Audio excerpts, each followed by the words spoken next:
14 agility.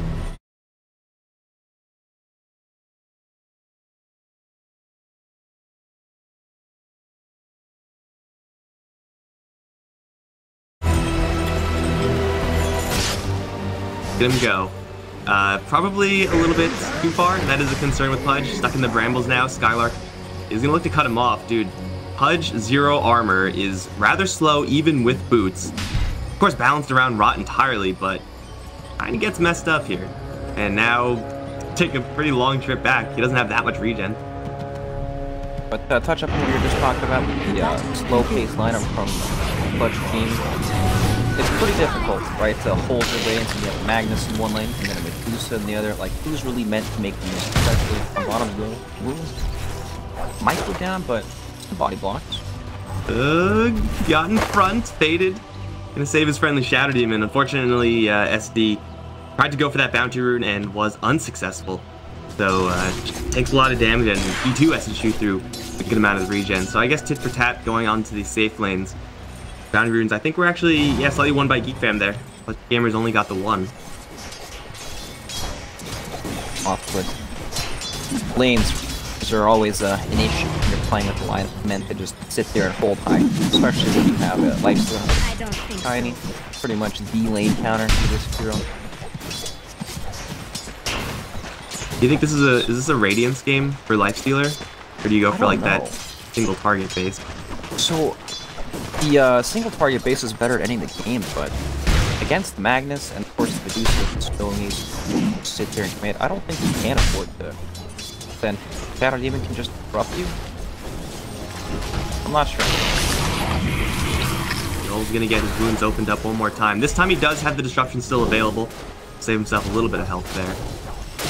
Definitely seems like either of those builds gonna be double-edged swords, so you gotta try to fight in a non-5-on-5 context as Lifestealer. It's not like easy to do, obviously, but it does seem like that's just, if he gets into that situation, then he's gonna be in a little bit of trouble no matter what. As it stands right now, though, up against this tiny matchup, that's pretty much exactly what he wants. Shenanigans going on top lane. Fuck. Right, very difficult to dive, especially Dark Willow's first crown. Fuck can always dodge it with the phase shift. Very good to see which team can actually make a move because the four heroes are all extremely static. Not really able to, except for the Pudge. Unreliable. And the move that Pudge wants to make is he wants to either kill top or go mid and help to kill off that Medusa, but the obs are there for the Radiant, and it's really, really difficult to get a good angle onto this Medusa. Seems though if he leaves the lane, there's also an obs on top, which will see him move out. So I mean, you're gonna be seen moving out, you're gonna be seen moving in. So you're a lane support Pudge now, and Rot is all well and good, but you know Rot is not something you really want to mess with when you're going up against a Magnet. Close to get Dark Willow top lane, but kill. First crown is gonna stall up the Pudge. After gonna go up towards top. He's got March on his heels here. Dark Willow is flapping as hard as she possibly can. No more oh, there is actually gonna be mana for a hook if they even need it. Just or provision, couple right clicks, there's the first blood. Isolate the Dark Willow, and you know, even though she is incredibly potent as support, she is still paper. And now Fade's on the bottom lane, a little bit of trouble as well. Skid's gonna open up the wounds of the Tiny though. Again, the disruption is gonna buy him a little bit of time. Lifestealer does not have the rage, so he's gonna get stunned here. A couple right clicks to follow, including that amp damage from Yol. I don't think this is gonna be enough, however. He's just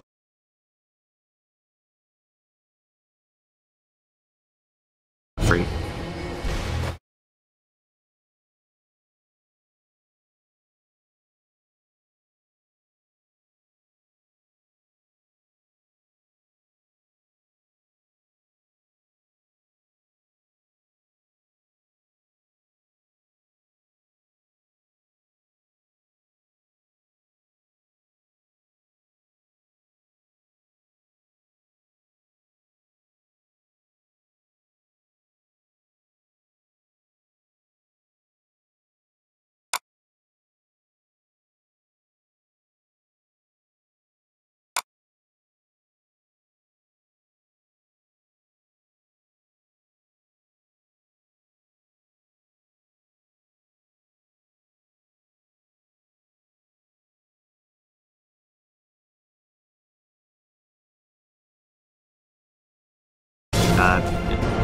Probably this game as well, get that disc. So here we go. They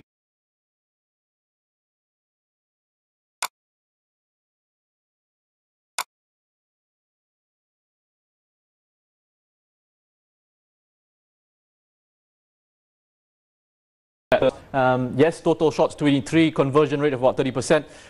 It's quite good, and it doesn't really matter because you got to look at shot quality as well, where he's taking those shots from. Sure that the but look, death he's prophet incredibly doesn't get important. He does something that's very hard in football. Put the ball to the back of the net. Yeah, and he's a massive presence, Sheppy, isn't he, as well? He's a big fella, but he also drops deep, and we can look at a heat map from the game that he played against JDT. Not only is he working hard offensively, but he'll actually come... They're going to rotate after the Dark Willow down to this bottom lane, leaving Skylark 1v1 up against that puck. He is level 5, so this Magnus is going to be doing pretty well for himself. But, you know, Dark Willow, even with the Shadow Demon, really difficult to actually put some pressure onto this Lifestealer. They are TSing, though, pretty evenly, almost across the board. It's pretty darn even, so...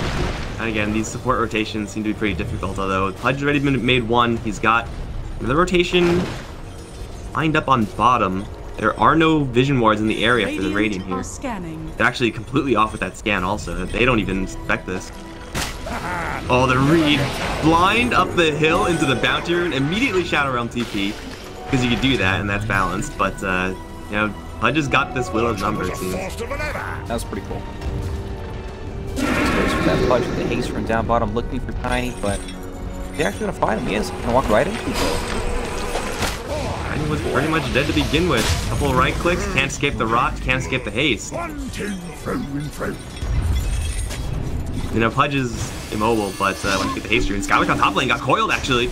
And he's going to be picked off, it looks like. He's going to chug down the bottle as fast as he can. March will get Shockwave. That'll be dodged to keep his salve preserved. Gets cursed, but again, his salve is still ticking, so it doesn't really matter. They save Skylark. Now they're going to make a laden rotation as they do chuck in Yol, but March sees it coming, so he's able to phase shift the damage. Also has that range off, and Yol just is following him for reasons. Geek fam so far coming out of this incredibly early kind of rotation phase a little bit ahead. We just don't see the same impact out of this Dark Willow Shadow Demon. It's just so awkward. Shadow Demon tries to make rotation. It's not a disruption into anything. You know, like it's the avalanche, 1 second stuff. Not like a split earth, launch track, or like a Lena stun or something like that. Casual. It's just so awkward. Radiant structures and I was talking about how slow-paced the Clutch Gaming lineup is, sorry, Clutch Gamers, but Magnus is going for the Helm of the Dominator, so could speed things up. They can actually buff moving up top. Oil goes on to Faded as they do separate him from Yol. Skylark is right around the corner. He's not level 6, so he can't really do anything to save anyone here. And now the hook goes on to the Tiny. Faded is going to get put into the dumpster, and maybe now the chase is on for Yol. They don't see him. They're a little bit too far, so it looks like they're going to have to concede that. It's a 4-man rotation up towards top lane for Geek Fam, but to kill off a Tiny, probably worth it. And actually, we do have some confirmation for Lifestealer. He's got the Helm of Iron Will, so it's like single target it is. You know, I guess he has some ways to do it Medusa, like the Ultra League fire style build later on to lock down these targets. It's always so weird. You know, it never always plays out like that.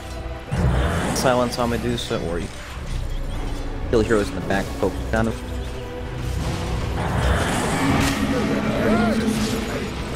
Can he land a hook? Of course, Pudge can. I don't think he's actually missed a single one this game. No, it's doing fantastic. Dude, this Pudge would be such a better pick if Hook was, you know, doing that always landing. Pretty darn powerful, and oh, speaking of powerful, Arcane Rune was on the... Okay, goddammit, Pudge, you just missed the hook as soon as we talk you up like that. Sean, he has an Arcane Rune, he's probably Exorcism, but he goes in really deep, trying to push back this Medusa. Oh, there's not much damage here. Even with the Shockwave from Mag, it's only level 1, so it actually just doesn't do anything. Although there's a tower here. Tower does some damage. John's like, guys, where did you go? And I'm not sure why he went in that direction so aggressively with Exorcism on. Again, it is Arcane Rune, so like cooldown-wise, it's not the end of the world, but yeah, you could just sit there and hit the tower. There's nothing wrong with that. Bit over-aggressive and pays with his life for that one. He did have an Arcane Rune, so his ultimate's going to be back pretty soon. Any big items coming out? March, Blink Dagger on Dominator, Magnus, but you know, Helm of the Dominator against Lifestealer, if they're in lane against each other, you can always just fast the creep right away. Double siege. He's pretty darn close to that. We got another Pudge Boundary Rune secure. In fact, he's getting all of them and going Urn straight into the Vessel. I would imagine this is like the Pudge build. Normal. Not much out of the ordinary actually in this game. Down bottom, Lifestealers and fast inside the melee creep. Yeah, that's a little bit out of the ordinary. He's at full HP, so I assume he's doing this as some sort of trap. And it looks like Faded. Oh, he took the bait. You don't expect the pseudo-invisible Lifestealer. Can't toss, can't avalanche worth a damn. Now coiled as well. So check out the avalanche because he can. The brambles come in. He lands the toss finally, puts some damage in, but Hook actually does miss, and well, it doesn't matter. Faded still will go down. Curse Crown way too slow to actually be useful there, and now they're just forward for a little bit more because they do have an additional hero coming in, Death Prophet, with the Siphon, which still works as long as it's used before the Shadow Realm. He'll pick off another in the Willow. March grabs a double. That's his Blink Dagger and then some. This is the tower and then some, but on top lane, the Magnus, he said, with that double siege creep, tower of his own. They get a bit of a trade, and in the end, he's still 8,000 net worth over the next highest person in the entire game, so you always have to worry about this guy. And Magnus already has the net. Dire's middle tower ready to significantly increase this Medusa's farming speed. Increase your threat as well. Like, Medusa is generally just a stat stacker, so you do get a lot of extra damage from the Empower. And Ancient stack? A handful, not really that many. Yeah, you have to worry about this Blink Dagger on the Puck. It's going to be coming up. Skid's going to be chased out of the jungle as he does pick up his Armlet. So you got Armlet on the Lifestealer, Blink Dagger on Puck. Already Geek Fam have been the ones to make the moves, but is it time to make moves with Death Prophet now in earnest? Feels like you need to make some threat, otherwise this Magnus with the Medusa are just going to out-farm you. You got a triple ancient stack on the right side now, and comfortably just farming her own woods over and over.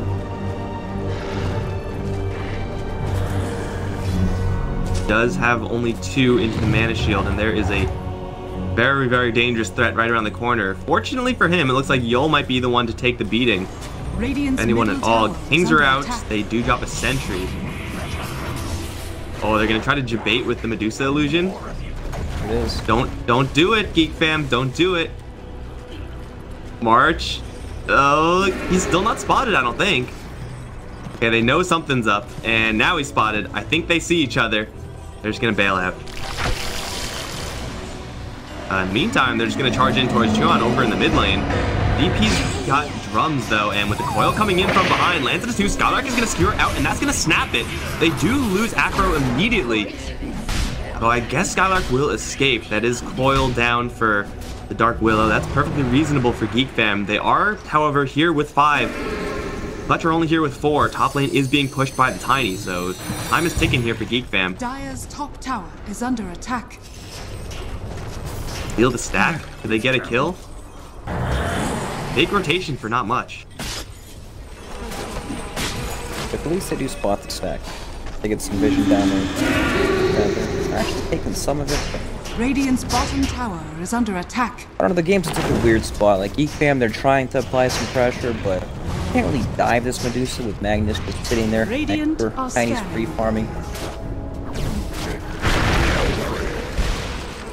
He used all of his spells and then he got hooked. And now he's dismembered. Not that much damage, actually. Looks like Faded will actually get out of there. A lot of the damage from the Pudge with this build, 4 points on the hook, is front-loaded. So if you don't, like, get the kill off of that straight away, then you might not get the kill at all. So Tiny's going to make a little bit of an escape on top lane. Although it would have been really embarrassing if he died to the 2 supports, that's for sure. The stack was being cleared, like, slowly by the Lifestealer, so Medusa's farm kind of getting denied here. Lifestealer comes back with double damage, cleaning up some of these creep. You know, it's a bit unfortunate, but still, Medusa has the whole world to work. Miles ahead of everyone in terms of network. On the back, guys plus master. With the terrorize, yeah, they will actually pick off one, but Coil dropped onto the back line. March does come in. Unfortunately, he does not have a lifestealer inside of him. Lifestealer is elsewhere. They poke onto Ajay, force out Stone Gaze. They'll just cleanly walk away from that as March is stuck in the Roche pit. He's fine though. Roche's buddy, and now from the backline it is going to be Skid. Doesn't have double damage any longer, but he's on top of the Medusa or flying through as well as they're trying to focus down to this Medusa. They pick off the Tiny in the process and may be able to get both of them. March is going to dodge that crown stun, and he should have another orb soon enough. Magnus coming in does have the ability to save with that RP. It looks like March has got to call it quits as they do chase down Aframoosh. That's going to be a little bit of a win there for the Geek fam side. They unfortunately don't have the mana to cast Exorcism, but still, they're able to get quite a few kills in the chain. Yep, they also have a siege. This tower should fall. The Medusa didn't die. She managed to survive, and still, look at her net with compared to everyone else in the game. Is right on track for carrying this game. This is looking, I mean, as Geek fam, you're not going to be upset about that result, but we do have the map hack vision, know all intelligence of this casting cam, but this is looking like a pretty troubling game for Geek fam, honestly. Like, the fact that they haven't applied any pressure to Medusa in the so far 16 minutes, the fact that she is very, very close to her next item, that's going to be the Force Staff or whatever. Like, she has the Empower already maxed out, so as you said, it's all lining up for this Medusa, and though Geek fam do win that fight, no questions asked about that, are they winning enough, and are they winning versus the right hero? It certainly feels like they are. Medusa still hasn't really been that 10 CS a minute at 16 minutes into. This is some insane anti-mage Battle Fury level of farm.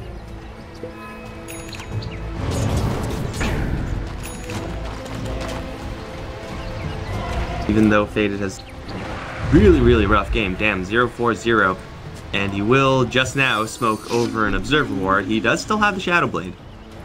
So Medusa hasn't really gotten much space made for her aggressively. It's mostly been like, my allies are dying, therefore I'm going to farm. But that will give Clutch, along with the soon-to-be mag Blink Dagger, some way of kind of putting the burden back onto Geek fam's side of the map. Although Faded will trip a Sentry Ward, and he's going to immediately get coiled. Feels bad, man. He wanted to use that Shadow Blade so badly, and he will not get to do so. And they also do hook in the Dark Willow, but again, Shadow Realm TP is down, so he's gonna get it.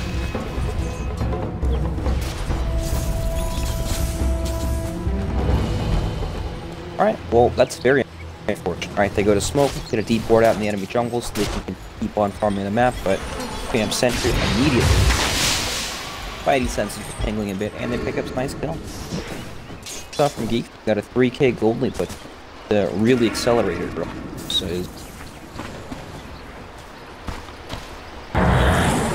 they get the clear on the obs, and then Yol, right near his Ancients, drops a Sentry to kind of do the same thing, and it's like just out of range. DP is gonna wander into the middle of a Mag Tiny, and Blink Dagger Shadow Blade this time gonna work. You get the kill on the DP, and every single time you do that, that's Exorcism not on the table for, well, I guess this time 40 seconds. So, you know, you can breathe easy as Medusa. No pressure onto your towers just yet.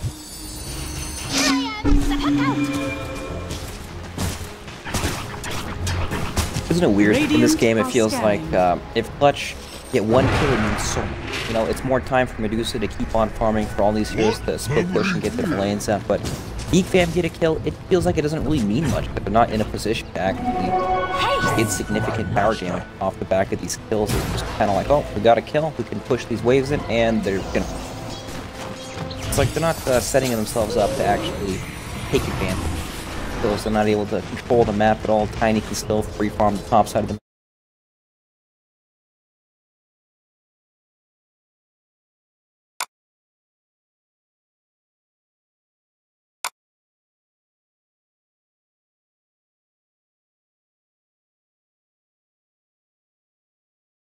Because sometimes they're just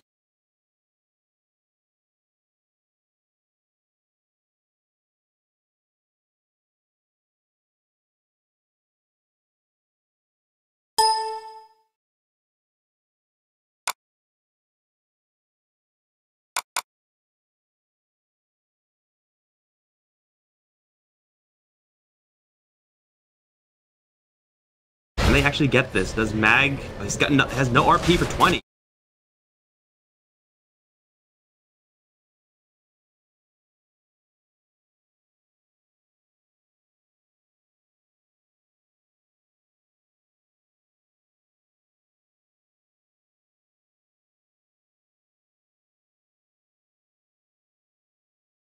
Will lose literally 0 health.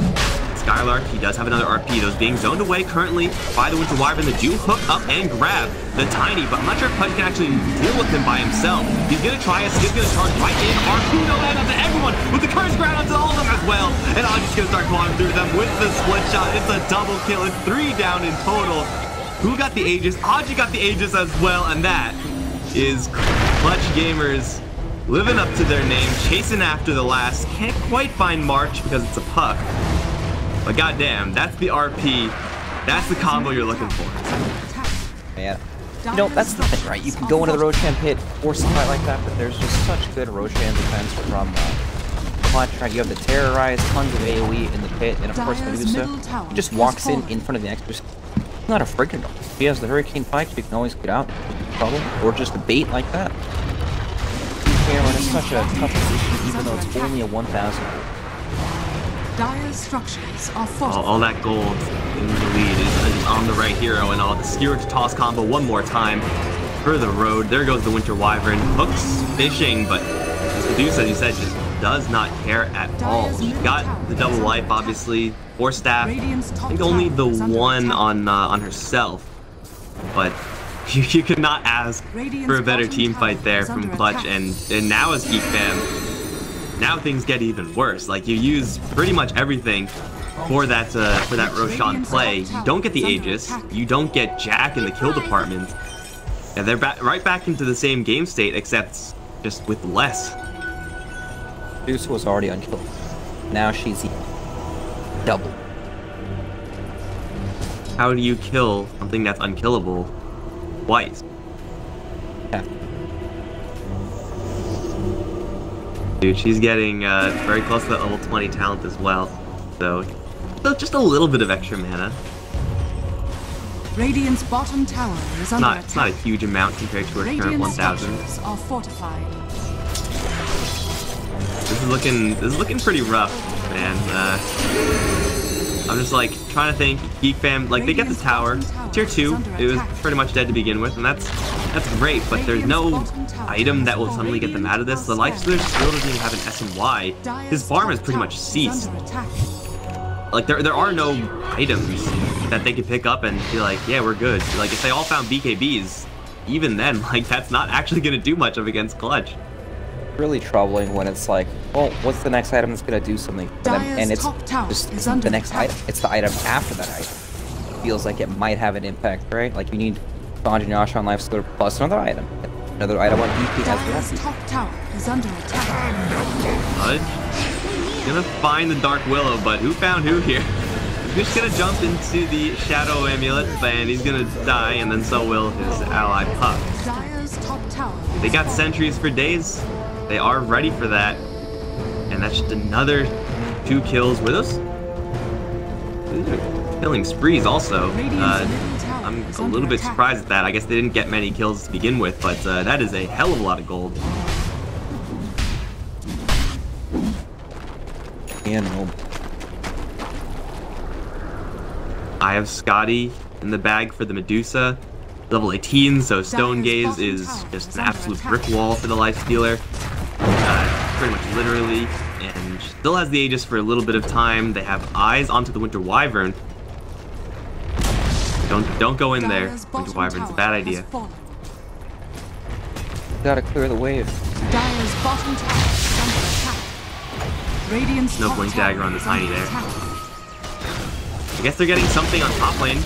Power down. Again, it's a tier 1, but they already lost the tier 1, so not even going to be an advantageous trade for them. Dire's bottom tower has fallen. And all these towers are just free gold for Medusa on the map at this point. You know, if she makes it there, it's probably gonna die. Can't really defend it. A bit easier inside the base, but 7,000 rolled up on next highest hero in the game. Ridiculous. talking about Medusa's farm, but that's the only thing happening in the game. That's just a Medusa game. It's It's like an Alchemist game. Like, it doesn't matter what happens. Is your Medusa farmed? If yes, you're in a decent spot. This is a little bit less than a decent spot. We're going to wander into the entirety of Geek Fam. Still has that Aegis, however. She's going to turn around and start right-clicking. He's actually doing a lot of damage. There goes his first life. Still has the Hurricane Pike. And more importantly, has the back. Even the Ancient's getting in onto the mix here. As Skylark is waiting for that RP. Just going to pop the Stone Gaze, separate the fight. Strong's going to run to the south into the wrong neighborhood. He does have the disc, so he's not dead just yet, but he's going to get torn apart very quickly. As Skylark now chasing forward, sees the puck. Sees the Winter Wyvern, blink into RP available, but not really a great one, so he will decide to hold on to it for right now. They do lose the Aegis, but, I mean, that was timing out in a couple seconds anyway, so that's perfectly fine for Clutch. It's actually what they wanted to do there, and they get the Death Prophet kill. And they pull out her Exorcism. It actually was seconds from expiring. If they're able to actually wait and let Medusa's Aegis expire, then maybe things would be different now, but you can't exactly sit there and wait, right? Because there's a Magnus in the game. It's not something. Speaking of Magnus, RP on the puck. That's the first thing. They can RP the solo puck now. Keep split pushing Life Stealer. Maybe with your Sanjanyasha armlet you can do it.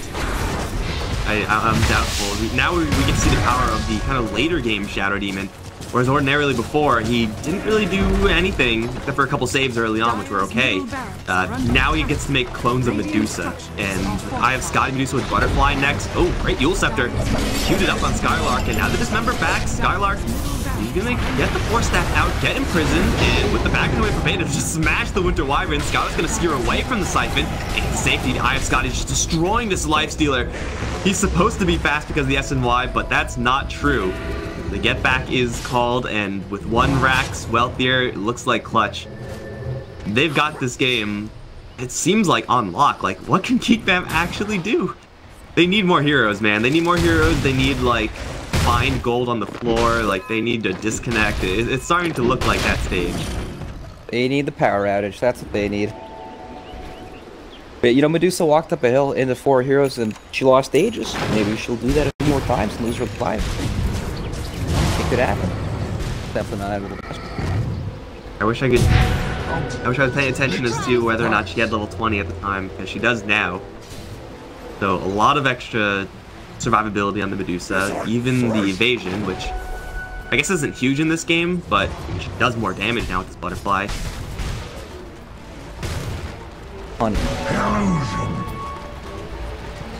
She's getting to a point where she is the net worth of 2 cores on the enemy side. 2 of the leading cores on the enemy side. Is under attack. And of course everyone else on Clutch is doing it. Right? Good job, guys. It's hard to play in this game and actually be impressive when you get a Medusa like this on your team. You get the start, right? He's the one that soaked up all the space and bombed everything. I need Magnus for the great job for pushing pretty much the entire game, bringing up the entire map. Oh, round 2. Almost the same exact thing, and this time the Medusa doesn't have that double life. Just gonna pop Stone Gaze though, turn around and just start wailing on everybody. Here comes the RP. Skylark looks like that was actually gonna miss. As this member goes up into the Medusa, he's gonna separate her from the rest of the fight, but the rest of the allies actually going to town with everyone else. Didn't seem like they even need the Medusa, they just have it cleaned up because Fade is doing so much damage to that Echo Saber in power. It makes me eat your heart out. So even with that initiation purely onto the Medusa, even with the separation and the Dismember, it still doesn't get them anything, and the Medusa is, she's pretty much just juicing back up to full HP. The push continues, and this time it's going to be with no Death Prophet Exorcism, no Pudge to maybe pull someone out of position. Yeah, this tower looks like it's pretty much donezo. Not much left in the tank, and no ultimates available at all. I guess coiled up to 25, but even that is enough. Dead Rax. Juicy games, man. Seems like they were just about able to hold through the early game. Count on her to power through late. Suddenly has the net worth of the Life Stealer and the Death Prophet, and then some, with another 3,000 gold in the bank. And Tiny with the Empower and the Echo Saber and just like Shadow Blade damage being level 17. He too stepping up the damage department, not to mention the Magnus giving him that attack speed aura from the Helm of the Dominator is going to go for a Fresher. Like, they have a lot of supporting cast to Medusa. She's going to get jumped on right now, Dismember immediately, but are they actually doing any damage? I can't tell. It doesn't look like there's much damage being done. Martin's going to arrive. And then everyone is gonna flee for the hills because Aftermush is gonna scare them all off with Jex. Yeah, I mean, there's Butterfly, and Lifestealer is nowhere close to being able to respond to that. Trap for Tiny here.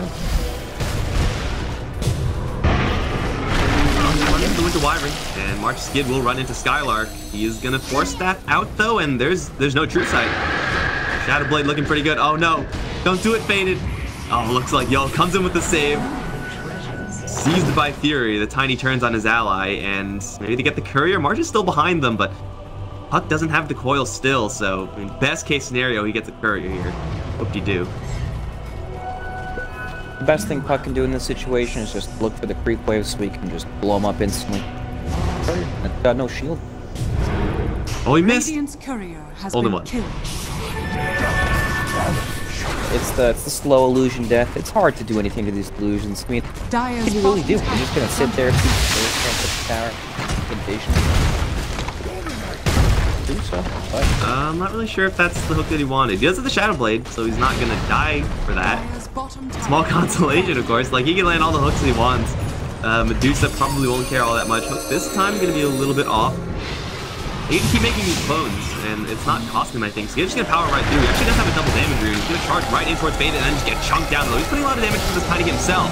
With that DD, Faded is gonna fade out of sight, and that means that with oh my god, with no True Sight there, the Lifestealer is gonna actually has no buyback. He just charged out by himself. The bold strategy, Cotton, did not pay up for him. And that's gonna be not quite megas because top lane still has one building remaining, but even though it's not megas, it does look like it might just be game. they just can't do anything. Especially with her supporting pass sitting right behind her. Coil and you know, some damage coming out, but Okay, out of coil. Easy combo. Does cost him his life. First goes off onto the poor Shadow Demon. And they will take down two supports, but you know, there's some bigger fish that they have to fry right now. Chuan's gonna push forward, looking for Faded. March as well, trying to do the same, but he just can't quite get past his Medusa safely as now gets tossed up and the double bash by the Tiny, although the little phase shift and survive. Faded just turns around, swats him with the tree. Puck is a fairy dragon, not a fly, although I guess the differences are kind of minimal here. There's the RP. And the Skewer back is going to protect the Lifestealer with the Embrace. Seems like the first time that's actually been a relevant factor. Sean's going to try to go in as well, but he's going to get some Siphon back from Medusa. He's going to survive. Skid tears down the Magus in the meantime, now challenging that Medusa. And is he dropping items? Did he drop items? Well, that wasn't really much of a challenge then. he gave up. That's what that was. Here we go. Right back in onto the Medusa. No Aegis, no Cheese, Exorcism, Dismember, and yeah, I mean, the Embrace and the Siphons keep them alive for a pretty long time. Ajit's getting down there. He's at half HP. The hook from Firu is going to end up killing him off, and now the Stone Gaze comes out. You cannot afford to be petrified here. Take that extra physical, and now they'll be like, okay, we'll take this Rax and can't pull it easy. They almost killed off the Medusa. Almost. Now have mega creeps. And oh no. Not again. You can see how good the Winter Wyvern curses, so like it's just a little bit too late to be a relevant factor, but it is, like, I would still say, a reasonable pick.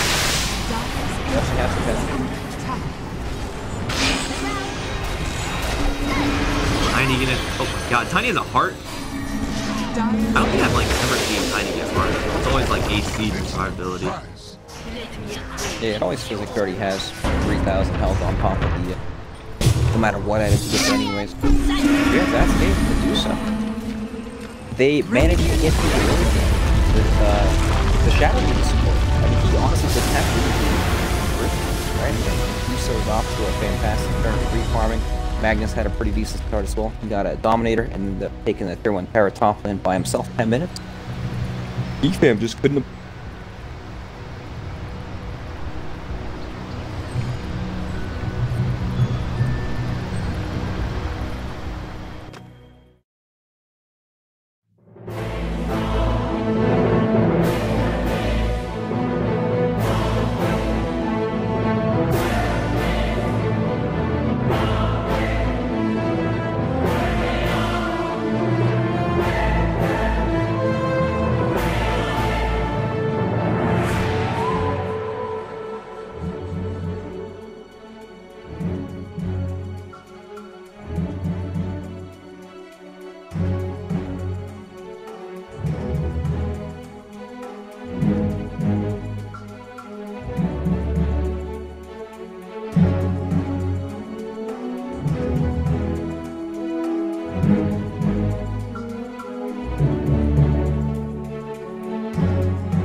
Dire team ban.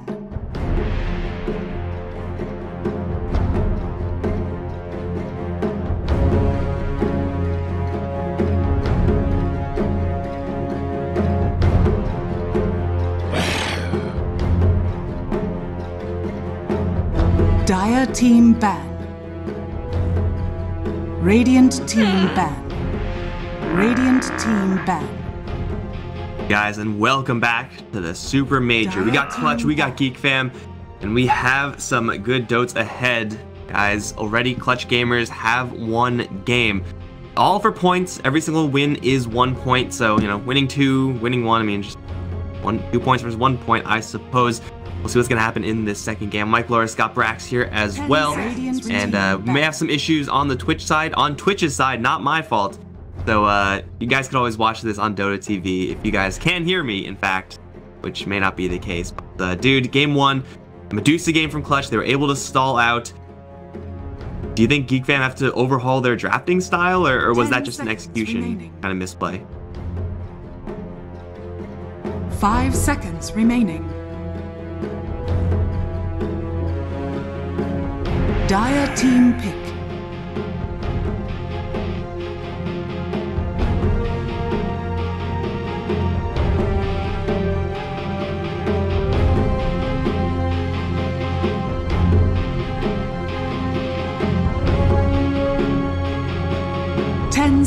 seconds remaining. 5 seconds remaining.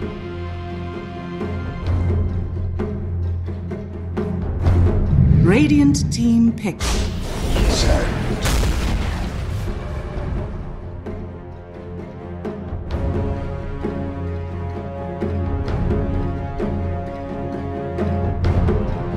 Medusa is usually going to win games for you, especially when she's got the net worth of like 2.5 of your cores. We have ourselves a little bit of a different opening, however, for Geek Fam picking up that Omni Knight, sticking to their DP, and Clutch will go interesting. Back for the Shadow Demon, but also with the Sand King. So Geek Fam picking up 2 cores, Clutch Gamers maybe picking up 2 supports. Skylark definitely is a Sand King player as well. But this is definitely a little bit of a different direction here for Clutch at least. Geek Fam maybe trying to do the same type of style. Radiant team ban.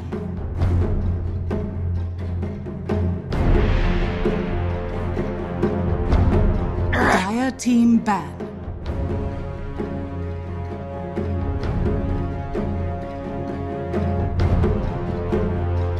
Radiant team pick. We gotta remember, I mean, Shadow Demon, we talked a bit about him in the last game. You are going to be, at least sometimes, setting up for a Burrow Strike. And a low-level Burrow Strike, its range is a little bit pathetic, so sometimes you do need that help. 10 seconds and, you know, maybe you even get those 4 points around. So definitely possibilities there from Clutch, but you also do have that Purge. And Purge can kind of just destroy Geek Fam as they pick up an Oracle for them. Even more defensive power. Maybe at a certain point it's going to be excessive. I don't know if we're at that point just yet, but Oracle Omni, it's going to be real hard for Clutch to actually get these kills. Remaining. 5 seconds remaining.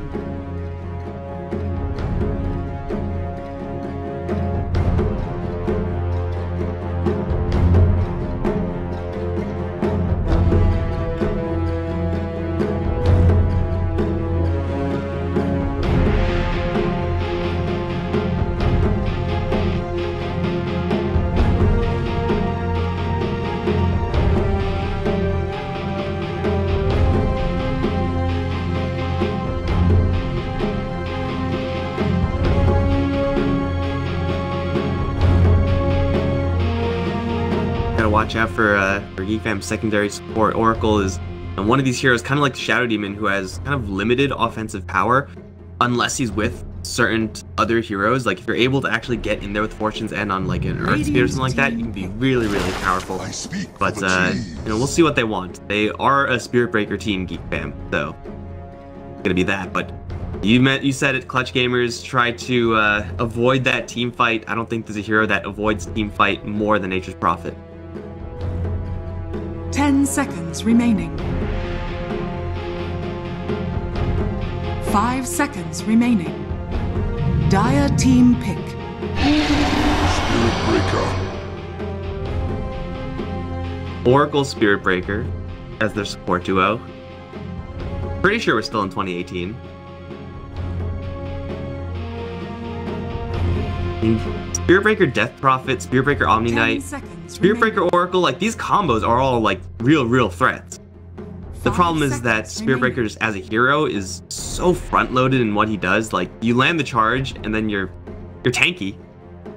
That's pretty much it. And even landing the charge in this game up against SD, up against Sand King, like that's no guarantee. So I mean, he's really well situated here with his allies, really well placed up against the NP, but he's useless up against PL, Shadow Demon, and Sand King. This is not looking like an easy game for Geek Fam to really force these objectives.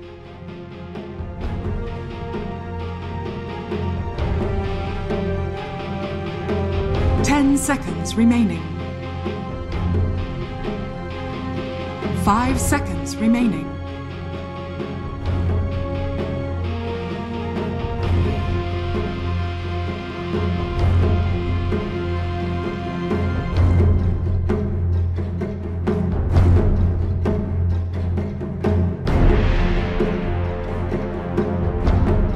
For a safe laner for Geek Fam. I'm expecting Spirit Breaker to be playing at least as much as he can with an Omni Knight, trying to battle in that bottom lane, just fighting, top lane rather, just hitting as many heroes as he can, just using his armor and bulk to trade efficiently.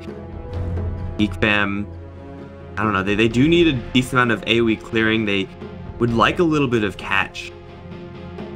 A little bit of push as well. Like, what are you looking at? Like a Luna, perhaps? No, Luna's banned out. You can't do that. 10 seconds remaining. Geek fam troll? 5 seconds remaining.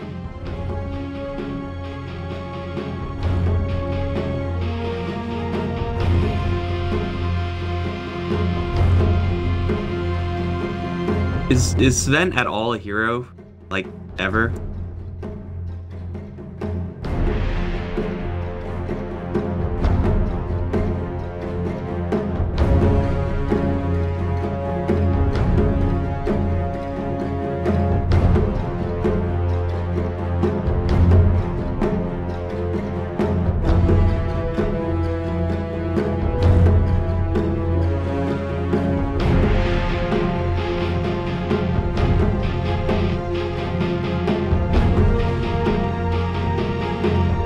We are maybe glancing over the classic Oracle combo. Any chance at all for Huskar? Like, that type of pick, even though really rough against PL, yeah, that type of cheese might just be enough to kind of push Geek fam through with brute force.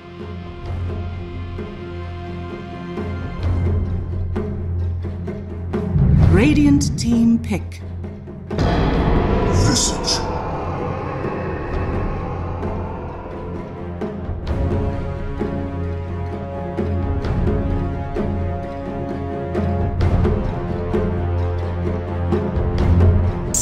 Not a hero you're super eager to gank as a Spirit Breaker either. Maybe way back when Visage was support, but those days have passed. 5 seconds remaining. Gravekeeper's Glove will just brick wall the Spirit Breaker. You charge in, you land the Siphon, and Visage with the Grave Chill probably just walks away unless you're really lucky in those RNG rolls.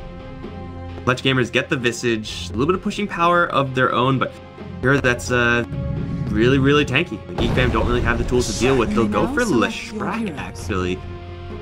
Interesting stuff from the Geek fam side. At the very least, it's another stun, and it's gonna be played by. That can't be right. Leshrac, Firu's the 4 of Geek fam, and Skid's the 1. I hope they don't, dude. I hope this is it, because I've showed this to me.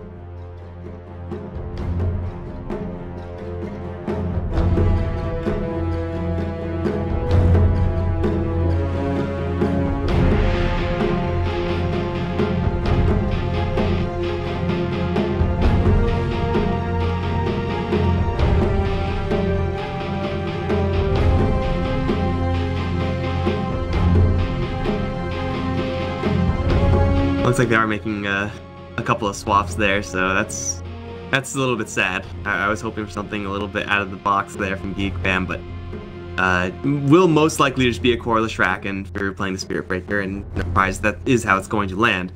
Leshrac does seem like a decent one. I mean, you have all this defensive power coming out from Geek fam, from their Oracle and the Omni Knight, and protecting a Death Prophet, that's all well and good, but you have so much defensive power, like you can't afford to defect 2 of these heroes on Leshrac. A little bit of assistance from an Oracle, from an Omni Knight. Keep higher within the duration of that false promise. And well spent. You did your job already, so I do think that Geek fam have certain advantages here, but overall I think Clutch with their kind of elusivity still have a little bit of a better draft. Yep, I would agree. I think it's much easier for Clutch to just play them. Not to a future.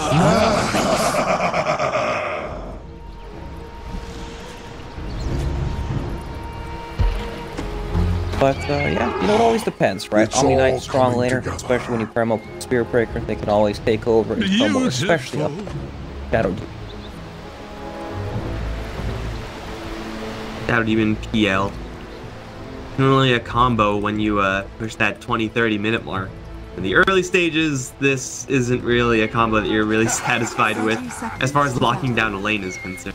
And you're gonna go up against a lot of fat in this lane. There's an Omni Knight Spirit Breaker, so much health, so much armor to grind through, and PL normally is a hero that can trade right clicks half decently up against one guy, but up against two of them, like, he's not winning those damage trades. That's why we see Yul already picking up the Shadow Poison, just wants some semblance of lane control from this Shadow Demon. And hey, you'll find an Observer Ward, Sentry.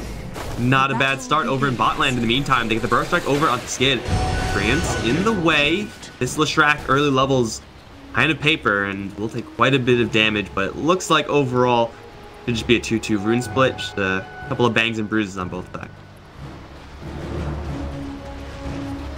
Nothing really out of the ordinary here, but both teams weak safe. Oracle, Leshrac up against the Furion and Sand King. It looks like they're probably just going to get dominated. Furion super strong in lane, then you throw a Sand King into the course. Same thing up top, Spirit Breaker Omni. Huge beat.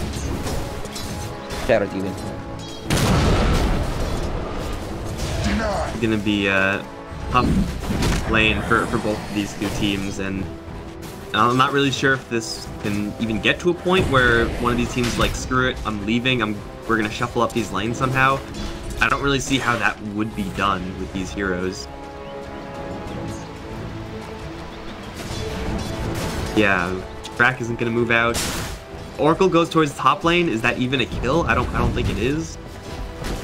Maybe on the Shadow Demon once this lane's already like level 3, but you know, outside of that, not really. And then you can't Track for your until with. Oh man, the struggles of being a Shadow Demon lane support. He's pretty much dumped his entire man, the Omni based ton of regen.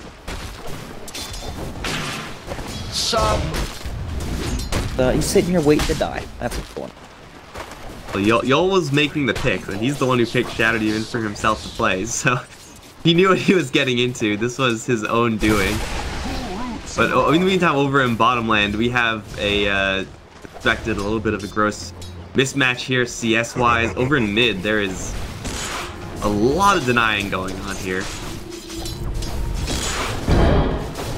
Really important for both these two heroes to hit level 6, but a little bit more important for the Visage here, so.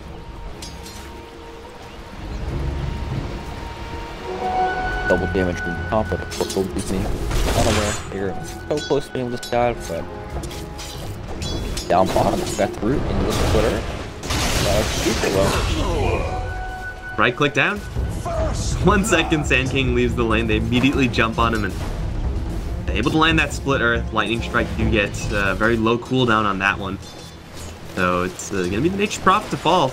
I don't think that's gonna be for turning point, since Nature's Prophet immediately gonna teleport back in with the Burrow Strike. Leshrac in a lot of trouble here. A couple more right clicks, and Oracle has no defensive power right now, at least none that's useful. Immediately the kill is turned back around. It's definitely nice to get that first blood if you're a Geek fan, but again, you need a little bit better than that, a lot more than that if you're going to consider this lane stabilized. Still, you're only working with level 2 Leshrac up against level 3 Nature's Prophet, level 3 Sand King. It'll get better for Leshrac once he gets levels, but it's a struggle for them. Lancer's actually last hitting really well up in the top lane. Yeah, with the Quelling Blade, just so difficult to CS against as any hero, even if you do have these two bullies in lane. So Faded is getting his cash, and March is getting a decent amount as well, but the big difference here is coming from the safe lane CS, where Leshrac isn't getting jack. Phantom Lancer is, I would say, free farming. Like, not completely safe, but I mean, he's getting as much gold as a free farming Lancer probably would want.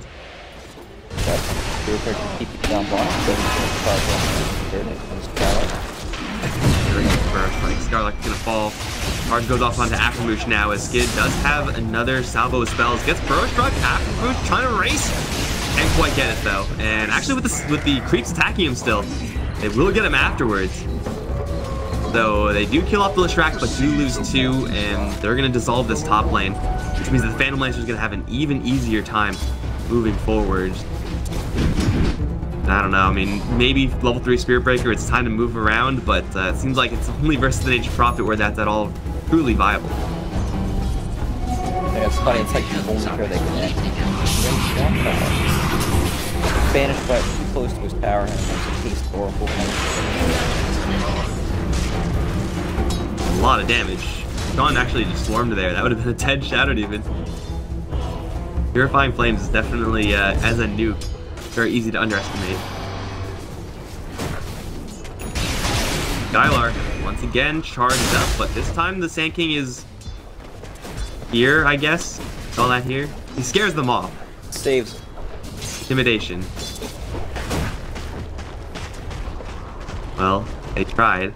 And even if Skylark dies a handful of times, like, yeah, he's worth a lot, but he can still contribute to a very, very high degree, even if he does stumble a couple times and die. And like we actually are going to have a little bit of battle brewing in this bottom lane. Skylark is going to be charged, but there is so much health here. The charge is going to miss up against that disruption. Now they're going to focus down the Skid. Afterwards, is ready with the Burrow Strike. Does land it onto the Listrak. Raindrop's going to hold strong for right now, but he's still taking a lot of right-click damage. Sprouted up. That's actually not doing them any favors because it pushes Aftermooch out.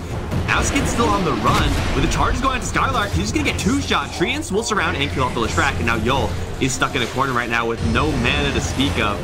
Gonna drop 2 more Shadow Poisons, but I don't see him getting out of this one unless Purifying Flames does something weird. Firu gets a double kill off of this bottom lane. And again, it's gonna cost them their Listrak, but hey man, you get a farm Spirit Breaker. He's on 2nd place for the team. Maybe we will see a core Spirit Breaker after all. Skylark's gonna teleport right in onto him. Not really sure about that one, Skylark, because there's a charge. And of course, a couple of lucky bashes. Never lucky bashes, never mind. But yeah, I'm not really sure if that trade for Geek Fam is something that they're going to be ecstatic about, but hey, they get the kills that matter. That's good. The supports are getting so much though. Alright, Spirit Breaker 4.5 and 6. Smoke broken. Fine for Yol. Burrow Strike, again, trying to keep him safe. Looking for that Ancient Deny. Won't even get to the aggro, actually. Shadow Demon, Sand King. These 2 supports are absolutely fierce. 15 minutes in. 6 minutes in, they have a little bit to be desired. They need a bash into Ajit. They have the root. Siphon, though, does get broken. They still will get the kill with the Purifying Flames. And even Skylark teleporting in. These moves from Nature's Prophet, awfully bold, as he's just going to get ground down. It's the Oracle? The ground triple kill? Okay, well, I guess we're going to have a farm Oracle and farm Spirit Breaker in this game.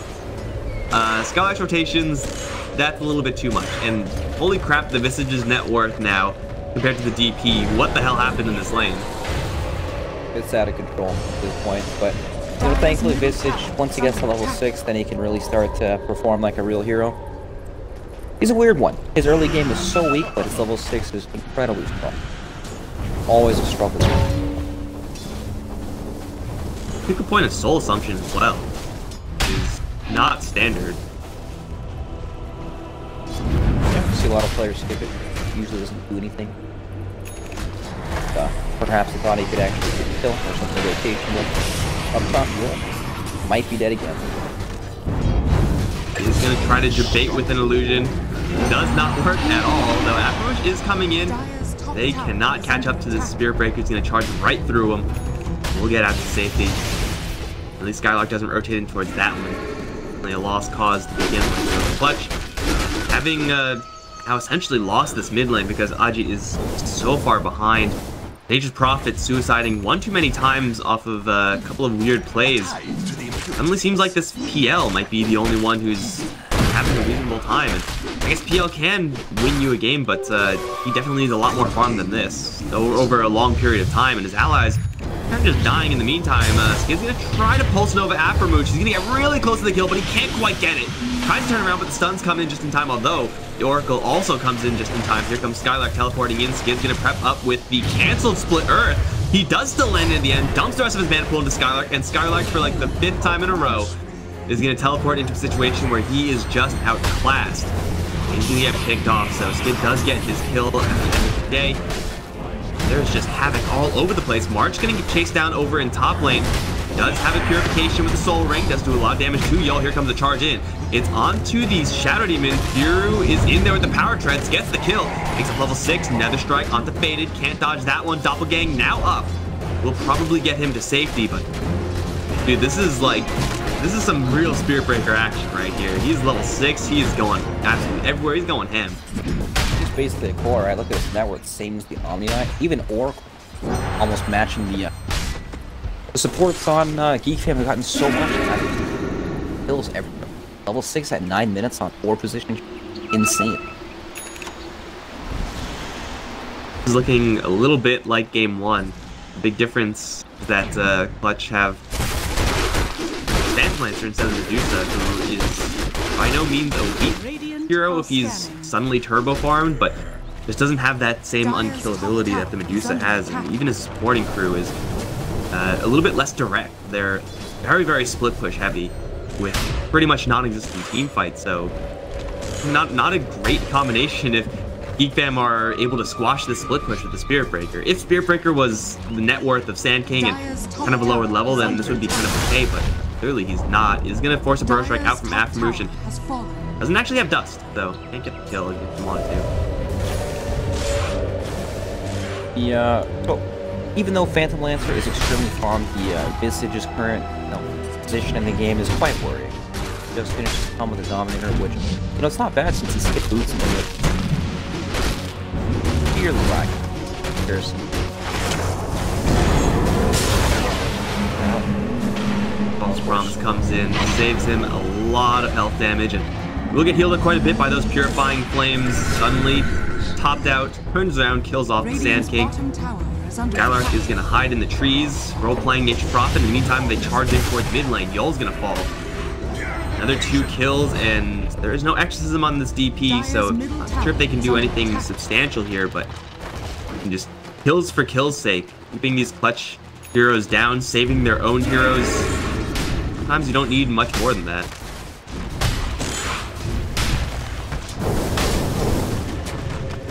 I would say Geek Fam have got off the right start. They can just run down. They're still restricted pretty much by the exorcism. Radiant's top tower is under attack. But with Leshrac, they do scale pretty decent. Run him down, clear out the boost. Heavy farming build as well. Casual perseverance travel. Trying to play whack-a-mole with these Clutch Gamer heroes. Travels is going to be an all-star in that regard. Oh, hero ends up on the high ground with that charge, is still flying it back. But yeah, this is going to be a little bit of a weird timing for Leshrac, where he's not overtly bulky. His mana pool is going to be, not terrible, but definitely not amplified. His movement speed is kind of lacking, no upgraded boots, no drums or anything like that, so this is incredibly greedy from Skids. If he's able to get those travels, squash a couple of split pushing heroes, then it's all going to be worth it. Of course, that has yet to be determined if that's actually going to happen, but Track definitely playing a slower tempo role here. And they have the power of the Omni Knight and the DP, who are going for those pretty classic items, so his allies can pick up the slack. Radiant's top tower as long as he can stop Yell from taking top half and having his way with that part of the map. Not so bad. Always gonna be on that ground. He needs to keep on farming. Leshrac really isn't needed to keep on make off much. They don't want to fight him at all. Radiant's top tower is under attack. Will push top in the meantime. Skylark's gonna TP up there. It is here to try to thin this out, but Thunderstrike can only do so much. They will abandon that top push, and the bottom push will continue at least as much as they can. They're chugging salves, they're chopping Purifying Flames to this Death Prophet creep wave. Is not lasting quite long enough, but it looks like they should be able to take this tower regardless. You can see this lead, though, that he can have, despite having so many kills in advantage, mostly because of this Phantom Lancer, is not quite as much of a lead as they would really like. And here comes the Sand King, teleporting in. They get to chill onto this Death Prophet. Movement speed as she has taking an absolute beating from those birds. No point Burrow striking into that Edict, so they will fall back. It is a win for Geek Fam, but again, we're looking at the split push from Clutch starting to ramp up here.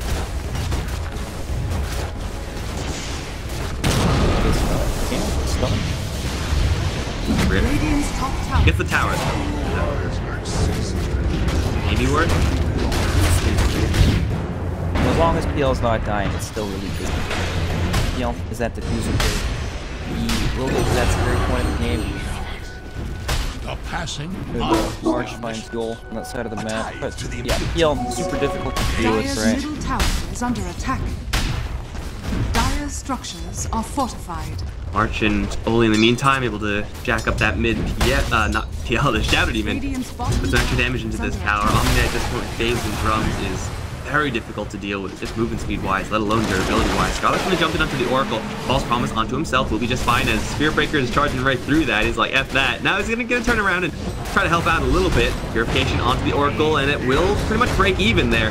He's still getting chased down by the PL, though, and will get put into the dumpster. Faded is going in very far. He's going in very far alone. Now here comes the Leshrac reinforcements. Charge back in. PL is gonna get purified and dropped. Tower is still alive right now. Fortification probably won't hold up against the birds, but Skylark maybe hanging around for a little bit too long there. Gets earned up. He's going to sprout himself with a split earth. Easy to land after that sprout. To get a double kill for the Omni as the charge comes in towards Yul. Won't quite make it in time before the disruption comes in. Geek fam, they lose that one tower. They do gain the crucial kill in that PL. PL goes just a tad too deep, and that would lead her dead. And all of a sudden, now they have so much momentum. Keep on going. Dire's middle tower is under attack. Don't have to stop right. Dire's middle Definitely not the likes of Yul. He's not going to do anything. Look at this kind of adaptation from Skid. Ordinarily, lots of points in Splitter, lots of points in Lightning, but he's opted for 4 points in the Edict, much earlier than usual. So he's prepped up to take down towers. And with the Exorcism there as well, this tower, though fortified, is most likely not long for this world. So I like Geek fam kind of tailoring their builds here to fit the circumstance.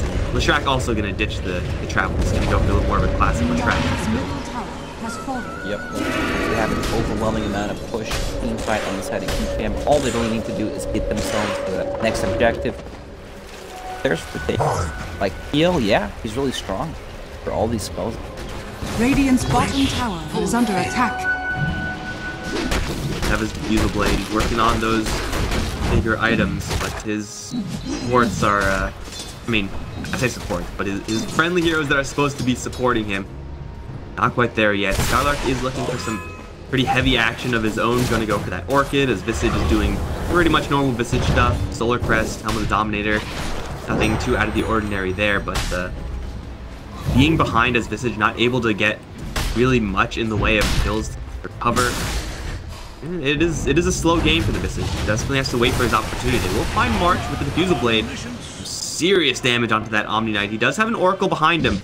With that False Promise, March is still swarmed by Smurfs as they do charge straight in behind the tower. They do see, though, Leshrac coming in, takes a burn strike immediately, but he actually has a fresh Bloodstone.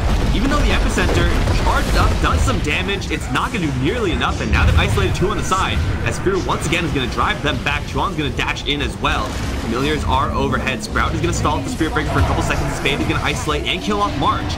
They're chasing really hard for these two other cores, ignoring that PL, and it looks like they'll be kind of rewarded. They do take down the Visage. Now Faded going to return back in with Yul. They do Sprout and capture Chuan. Probably going to be okay here. Ultimately, though, for Clutch, they're able to escape with the PL, make a 2-for-2 trade. That's reasonable. Might lose the birds, though. Not bad at all. Dude, that's really kills off one bird with the lightning strike, so the charge goes on to the other one. Feels good, man. It's interesting to see Visage in a position where they actually just can't roll from tower to tower. Take all these fights. Disgustingly. You know, it makes the hero look a lot less strong. I'll take your tribute. Did Visage also... Yeah, this is... He doesn't have his birds anymore. Visage died, and he summoned them shortly before that, so... Visage is great with these items, if he has ult. If he doesn't have birds, these items on Visage are whatever, just a tank, I guess. They are also not going to have much time to breathe, Clutches. You can go right into the Roche Pit. There is no Magnus time. There is no Crit Crown this time. There is no interference this time. Not to give up this Aegis. I think it will be the Death Prophet grab attack, will he? Leshrac is coming in. And give it to Leshrac. There you go. Immortality. Arch is already swarmed and killed. Arch coming in, though, it's going to connect with the Shadow Blade. He can just drive right by. Got no backup. He's going to get a good eye on everyone, but actually going to find Yul. Oh, just smashes him with the Nether Strike. Feels Shadow Demon, man. Such such a sad life when the enemy Spirit Breaker support. Look at his level of farm, right? He can solo kill the Nature's Prophet at this point, Shadow Demon pretty much every time.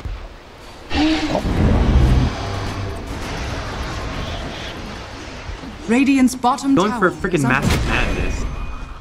I don't know if he's gonna commit to that, but I mean, if you're like even considering that type of item on a support Spirit Breaker, you're in a good spot.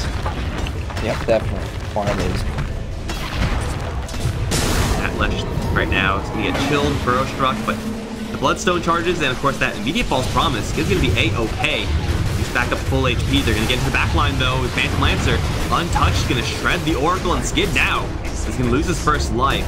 He used quite a bit of mana. His backup is coming in from March, but it's coming a little bit too slowly through. He's going to come in, solve the Nature's Prophet Skid. The Pulse Nova doing what he can, but the Epicenter's going to cut right through him. No suicide. And he's going to be dropped. Chuan also is swarmed by this Phantom Lancer. He's going to die to the Lance, and then March is going to feed his life immediately after. The Spirit Breaker's out of here, man. He's going to have no part in this, but it looks like Faded just a little bit too much durability with that completed SNY to actually be dealt with effectively. He's going to win a convincing team fight with his team, of course. Maybe that's what they needed to get back into the recovery path, because they took all those kills and also that Aegis. Yeah, and that's the Orchid. Coming big here. He managed to Orchid the Omni Knight as he can. Pretty much no spells off. Very easy. You know, even though the Oracle can keep people alive with the False Promise, the Leshrac still loses all his mana. He'll lose. And it happened quickly too. He obviously can't keep himself alive. It's ironic.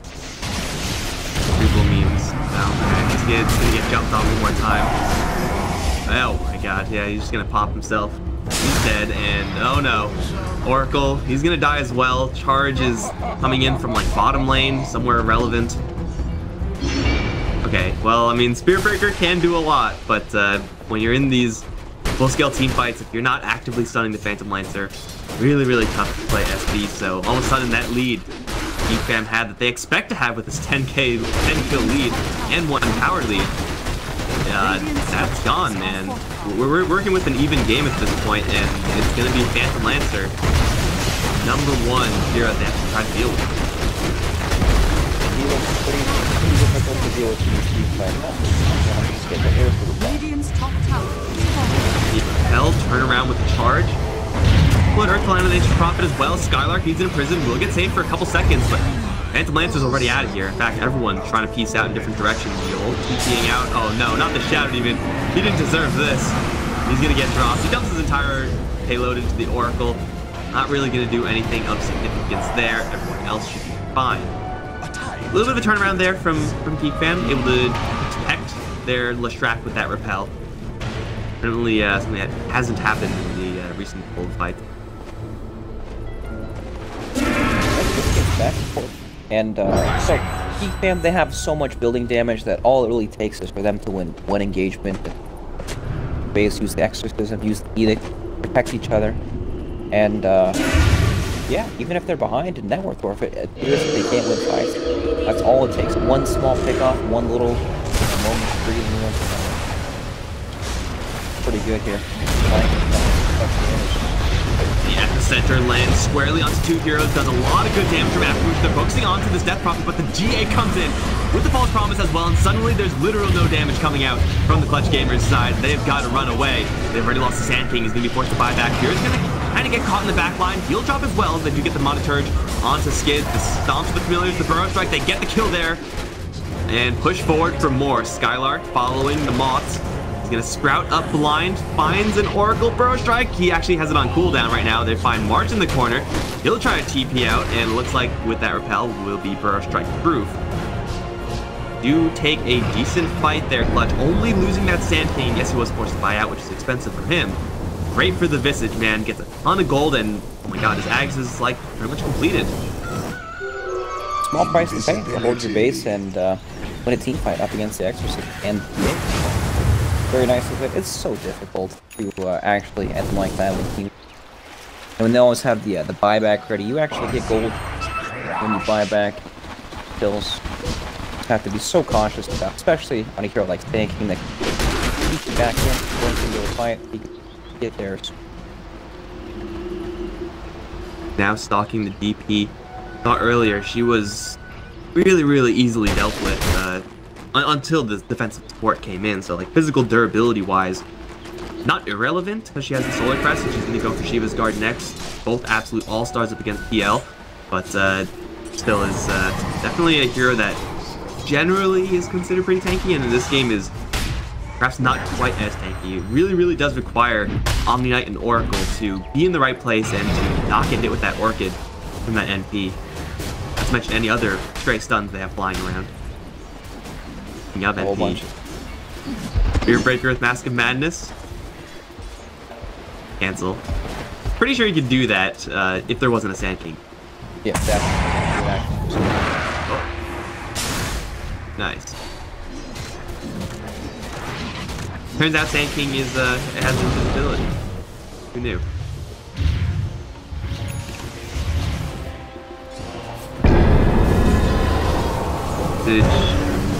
Not only does he get the Aghanim Scepter, but he's able to get level 18 around the same time. So no value loss here. Ajit's familiars are essentially maxed out for this stage. Maybe AC or something like that in the future, but Visage has done an admirable job recovering. Is under attack.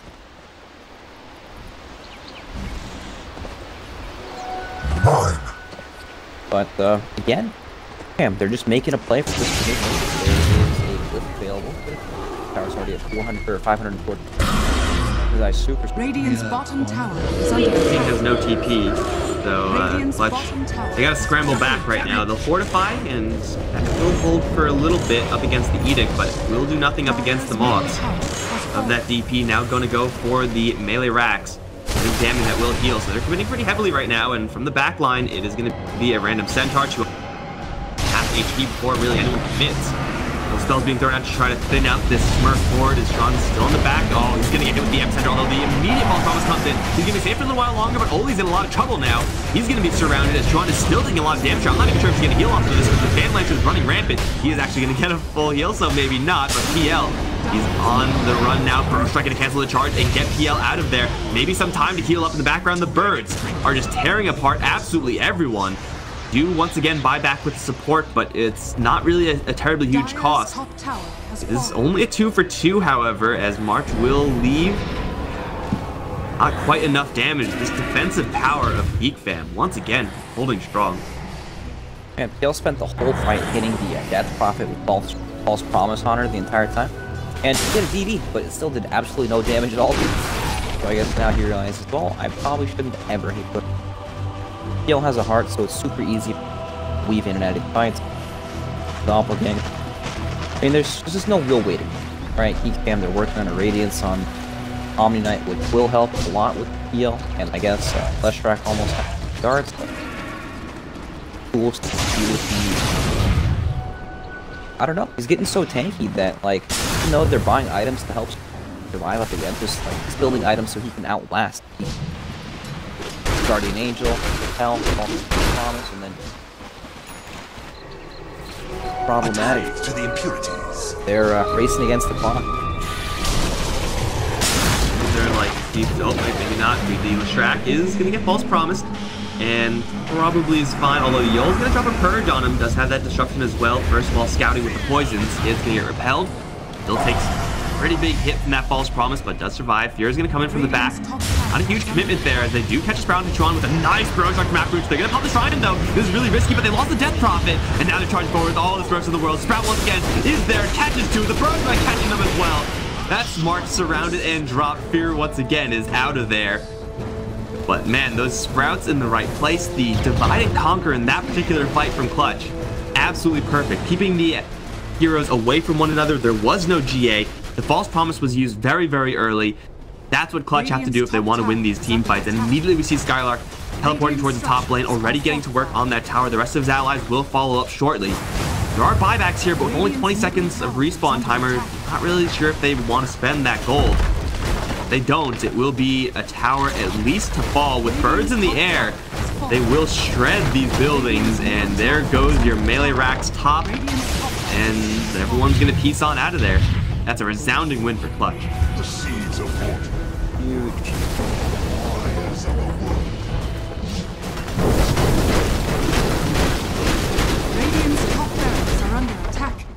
Butterfly en route for the PL. Roshan is going to respawn conveniently for Clutch gamers. Just walk right in, and you're a PL with Heart. You can solo Roche. It's going to take you maybe a little while longer if you do it by yourself, but you've got birds, you've got Solar Crest in the area as well, Roshan. Not sure if something Geek Fam can actually... they can do anything about this. They don't have any vision in the area, so they can't even charge in. So many random goons and creeps just like in the way. Yeah, Skylark is gonna be spotted. He's gonna chuck out that Wrathmaker immediately, gets Sprout onto the distraction. He'll nullify him as well. Another great burrow strike in the background. Skips him to 3 up by the false promise. Lets the Shiva's guard go, and he's gonna drop the entire mana pool on Skylark. There goes Nature's Prophet. He's first down. But in the back line, it's Fade. Going up to the Oracle, takes him down. Now he's off the skid. Although he does get stunned up, he does have that double life and the cheese still in his backpack. So there's a lot of Phantom Life to grind through. They've been able to isolate this Death Prophet, and she's getting a lot of help though from the Spirit Breaker with those charges, breaking the fight up a little bit, and will kill off Faded. He's going to be respawning with Cheese in tow. Of course, that full health pool has a lot of Heart of Trask health. He does have some heroes here to help him out. He's going to try to doppelgang himself away, but I don't think that's going to work. He eats the cheese, doesn't even give him a full restore, lands a 4-man Burrow Strike. That's great. With Skylar coming in from the behind, he will try to help with the restraint on the Omni Knight. They're still just trying to protect Faded, still trying to chase after him with no exorcism. I'm not sure if they have enough damage to go off this PL any longer. They will have to fall back, but that is going to be a nice fight for Geek Fam all of a sudden, as Clutch perhaps get a little bit too clustered in that narrow corridor. Yeah, fighting in that tiny area against the track is just a recipe for a disaster. They couldn't get to the targets they wanted, and they just run through this giant track wall. Yeah, coin. Oh man, I thought you know, Skylark did have a chance to go for the tracks during that fight, but they thought they could take the fight. Clearly not. You know, he went for the Orchid and Nullifier, very popular on the Nature's Prophet, but it's so hard to use well up against the Omni. Hell, whoever you hope. Fire the Omni. Oracle can also dispel. Real tough. Gotta find some way to get on top of the Oracle with the Omni Knight simultaneously. The Burrow Strikes from the Sand King have been absolutely nasty, and like those caliber of Burrow Strikes are definitely what they need if they're going to have a chance of landing that Mute Orchid combo. If that doesn't happen, then Geek Fam's saves will just ride them through every single time. They will find a random Omni Knight to try to clear off Ancients. After skirting in a weird direction there, March was a straight repel TP. There is still a potential target here in the Oracle. I don't think they actually see him though. Radiant's bottom tower. They can't do anything about it. Scarlet, in the meantime, is getting beaten the hell up by the Spirit Breaker. He will wand up and try to book it the other direction. Now turning around for the Spirit Breaker because he's got his Goon Squad here. His allies are in play, and Fear is unfortunately going to go down. So close yet so far, Spirit Breaker. Down for a minute, and that is somewhat of an opening here, as Dave also has picked up a double damage hit that will purge it off. He is going to push forward with that repel. Shiva's Guard doing a lot of damage to the creep wave. Not losing much mana yet, so maybe they're going to stick around for this. They have the hearts, so they can do this all day. With that Phantom Rush agility bonus, Fade is just tearing apart the destruction. They force the buyback onto the Spirit Breaker. Skylark going to teleport really, really far in. Dude, I'm not really sure if that was a play. Charged out, Force Staff, he's still going to go down. Something, Lightning Strike, I suppose. That TP from Nature's Prophet was, we'll call it bold. Quite bold. Radiant's bottom shrine is under attack. They actually do end up fading out a buyback though, and that was terrific fight. Not going to get any closer to it. Oh, not too bad. I mean, Shrine Time kill has a ridiculous amount of farm. He's also working on the beat. It still is really difficult for Clutch gamers to block them against the Lishrak, especially throughout to the impurities. Both teams, they're in a position where they want to push, but they need to fight first. Fortunately for Geek Fam, if you're going to fight first, with that exorcism, you may not have the gas to push afterwards. It doesn't have any sort of cooldown reduction from items or anything like that, so you have to hope that these fights take place, or force it so that the fights take place on the direst half of the map. If they take place in a defense capacity, when Geek Fam are fighting under their own tier, where their tier 2 towers were, or their tier 3 is the high ground, then like exorcism as an offensive tool is great for the fights, but like it doesn't do anything afterwards because the cooldown is so limiting. So in that regard, Clutch definitely do have the advantage. They're not reliant on any huge cooldown, with the exception being the Visage Birds, but that's in a much different fashion. So they can freely run around the map and not worry about really where these fights take place, they are pretty much just as strong anywhere. Point, if that Prophet ever has to use defend their own base, then even if you win the fight,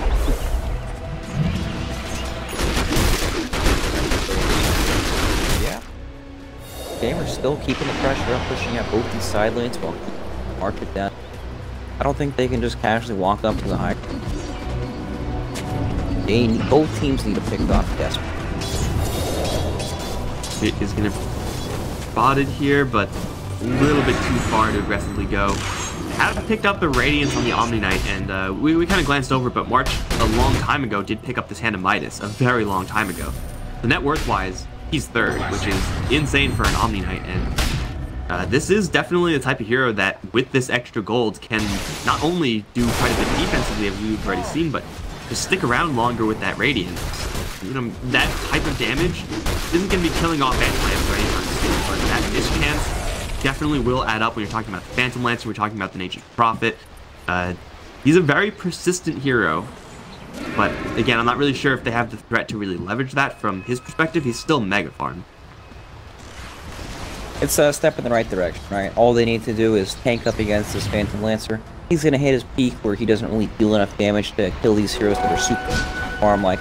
It's probably already extremely difficult for him to cut through the Lishcrack with 30 armor guard and defensive abilities coming out, so Visage, he's getting more and more farm. He does do a lot of damage. It feels like it's, I don't know, they're going to hit a wall where if Geek Fam get too farmed that they just...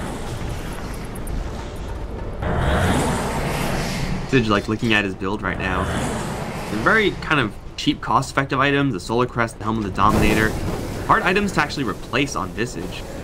His damage is essentially all about those birds, so you want to give them as much aid as possible. He already has the AC, he already has the Agam Scepter. You can backpack that, I believe, and still keep the familiar. So, like, you have some freedom there from the Visage, but as far as like big, flashy items, I suppose maybe like a Cycle of Ice type of item that he can pick up and actually get some use out of. But outside of that, like, you got to go big or go home at this point. Yeah, exactly. You run into some major Visage problems after that. You won't have all these items to amplify your bird. Alright, he's got...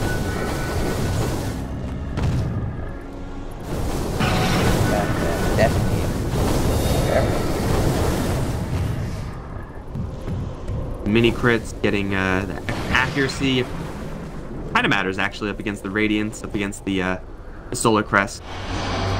Non-zero level of mischance here, so it really can work out to some degree.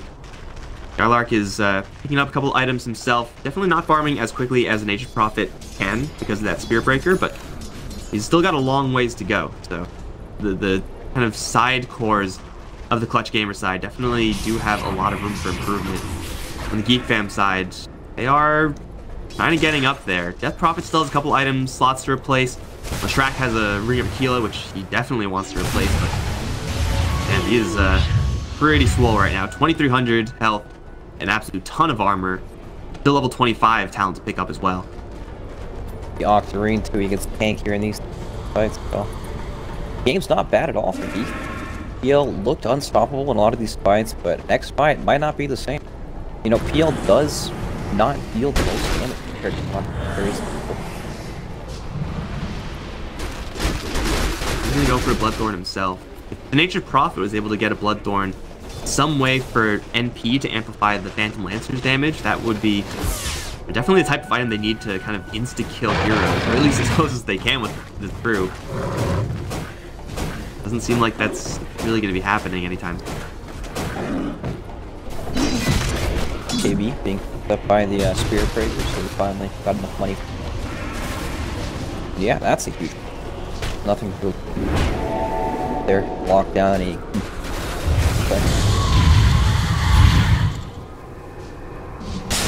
Moving forward, Sean is up, mind you, and you have Skylark scouting that with a Treant. So they do know about this, and it seems like Geek Fam, they have an inkling about this as well. Fortunately, they are, I don't think, capable of going in convincingly and taking it before Clutch arrive. Unless Clutch keep going down towards the bottom lane, which seems like it's happening, so Geek Fam can actually just pop everything right now and take Rogue. And that is going to be huge for that Refresh Shard. Like, Tron absolutely needs that if they're going to start making any potentially game-winning plays. Split push is fully active though. Skylark, he's ratting it up. He's going to get charged in, pull them apart a little bit as Phantom Lancer Illusion's going to scout them out. Perfect eye on what's going on. Phantom Lancer proper going to jump right in with the Epicenter going on to 3. Skid is going to get really, really heavily damaged, but he's still focused on that Roshan. And he just snatched up by Faded, but it's really all about the Refresher Shard. They will lose the Sand King in the midst of this. Faded is pretty much by himself. He's absolutely by himself, actually. Doppelgang's out, just trying to burn as much mana as he can. Now here comes reinforcements. Ajit with the Familiars, but he can't really find a target. He will get the Phantom Lancer out of there.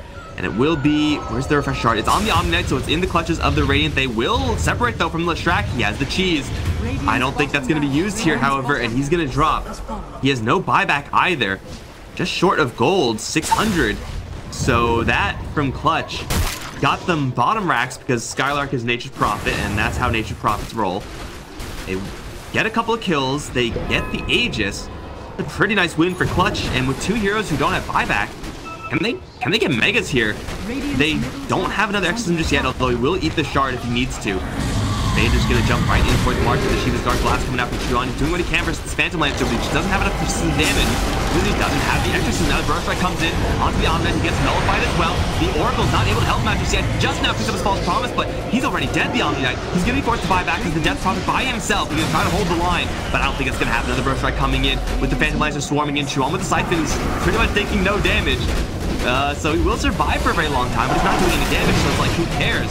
They will find the Omni with the Siphon, or with the Nullifier rather, and will put him in the body bag as well. GG should be called momentarily. Clutch, off of one good fight, put an end to this game. From Roshan to like that, they got back to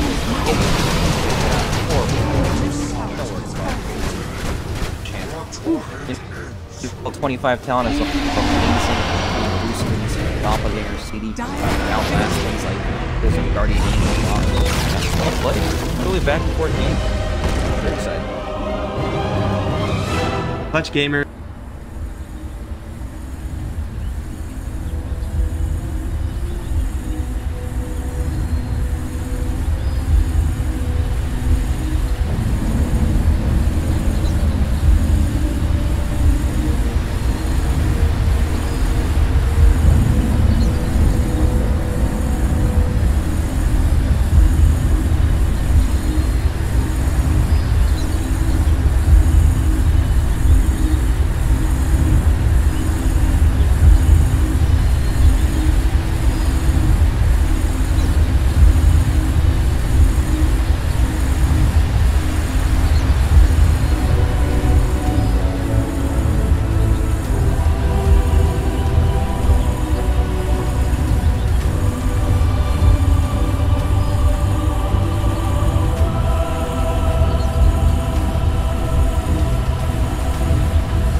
All